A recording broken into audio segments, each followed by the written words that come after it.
The 90s was a decade that started out with an incredible amount of hope, but ended in utter disappointment, at least for me.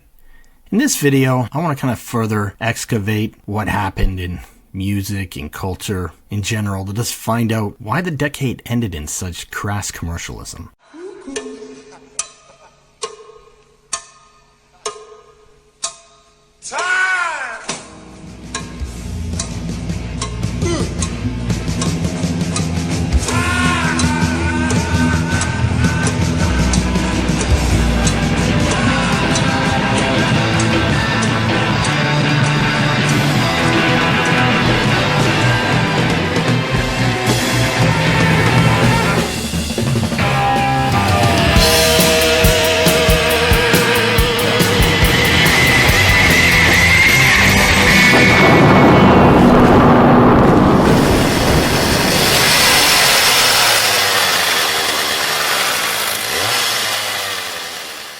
You know, the time between 1991 to about, 1995, it represented, a time period where some underground music got to see a bit of mainstream success. But, by the end of the decade, commercial forces had basically reasserted control. I know that's a simplification, but let's look at what happened. Now, maybe I'm being a little bit ideal here. I know commercial pop music was very popular in, say, like 1991. If you just look at a list of the best-selling artists from that year, you've got Michael Jackson, Mariah Carey, Vanilla Ice, Michael Bolton, Paula Abdul, Bryan Adams, They're all big sellers. But at that time, hard rock, even heavy metal, it was at its greatest point of acceptance in many ways.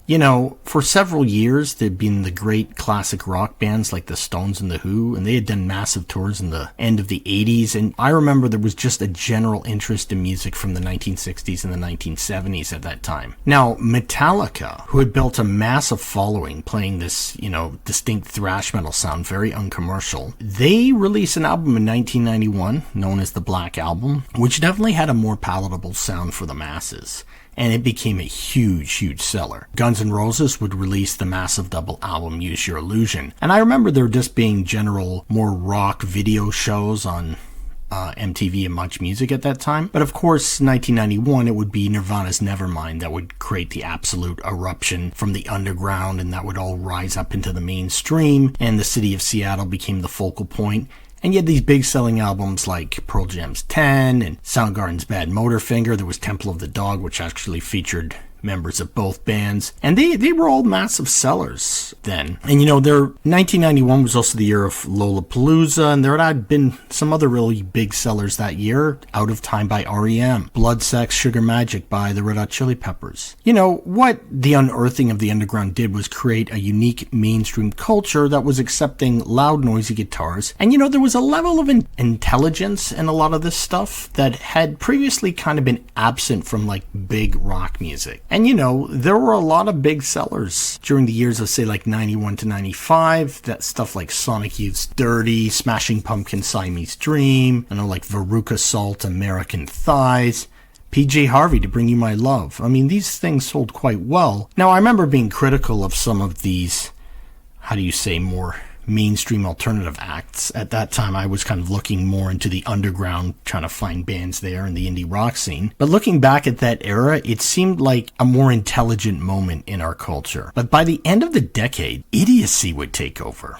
mostly. And how did that happen? Now, I understand this rise of alternative music was only a small subsection of mainstream culture. I remember being on university campus and people playing the most horrendous sounding dance music out of souped up Honda Civics. But I know this was a golden era for rock. Now, I remember at that time listening to something that maybe we would describe as alternative metal. I'm talking about bands like Helmet, the Rollins Band, Faith No More, Prong. Music that was heavy, but it was also very creative. And then there emerged bands that were taking elements from hip-hop and fusing them with that heavy alternative music. For example, there was a soundtrack for a movie called Judgment Night, where bands, including some of those mentioned bands, they would collaborate with hip-hop acts and make kind of a rock-rap fusion. And rapper Ice-T, who had often used rock riffs, he'd sample them in his music. He actually had a band called Body Count. And then there was, of course, Rage Against the Machine, who took those heavy riffs and that rap approach to vocals. And then,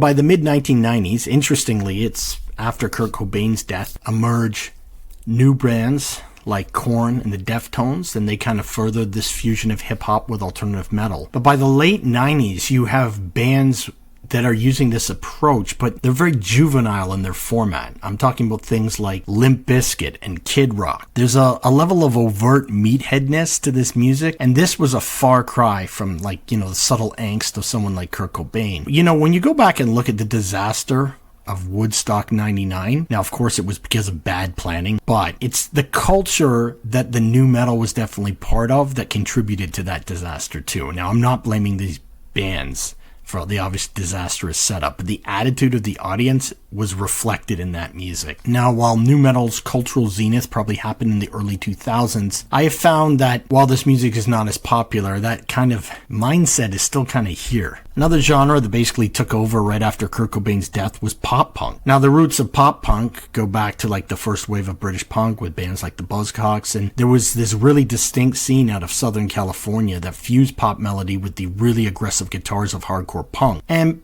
because there was an emphasis on pop, it was only a matter of time before there would be a commercial breakthrough. Now, there were very, very interesting pop punk bands like Bad Religion, who had, again, highly intelligent lyrics that examined deep problems within society. However, what would break into the mainstream would be two bands with very juvenile lyrics and almost presented a very cliched form of youth rebellion. Of course, they were Green Day and the Offspring, and, you know, they fit very well. This was also the time where there'd be more of an emphasis on teen culture that starts to really grow in the mid-90s. And, you know, these bands were very palatable for mainstream fans and, you know, lyrics that are easily digestible. Again, far cry from the angst and ironic metaphors of someone like Kurt Cobain. And, you know, by the time we get to the end of the 90s, we have bands like Blink-182, which are so clean sounding they could hardly be recognized as punk anymore. In fact, it easily fit in with the boy bands and girl singers that were filling up the MTV video flow. And, you know, there was another reaction to the darkness of the grunge scene, and that was, of course, Britpop. They're kind of looking back to the great, rich British pop tradition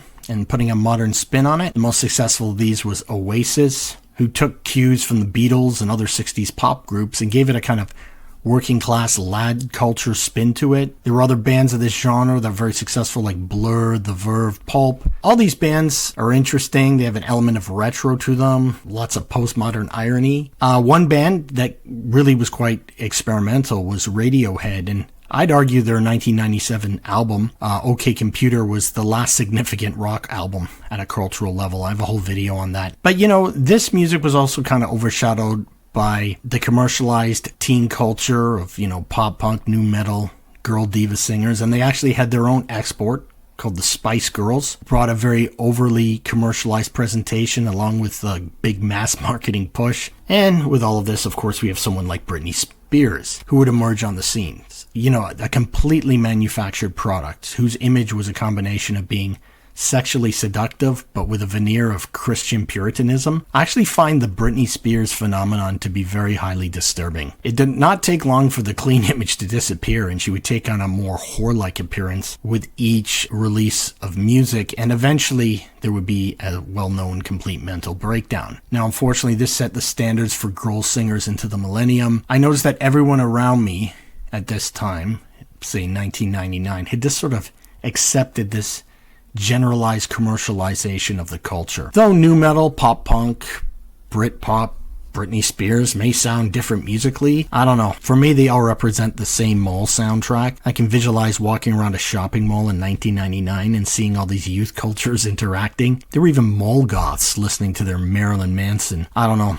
For me, there was a much more intelligent culture back in 1992, and it seemed like a distant memory by the time you get to 1999. You know, I feel like in many ways we are stuck there culturally and not really left. Anyway, that's my rant. You may have noticed I left out a key artist and a key genre. I will talk about him in another episode. Thank you for watching 20th Century Music and Arts. Please like, share, subscribe, and let me know what you think about all this.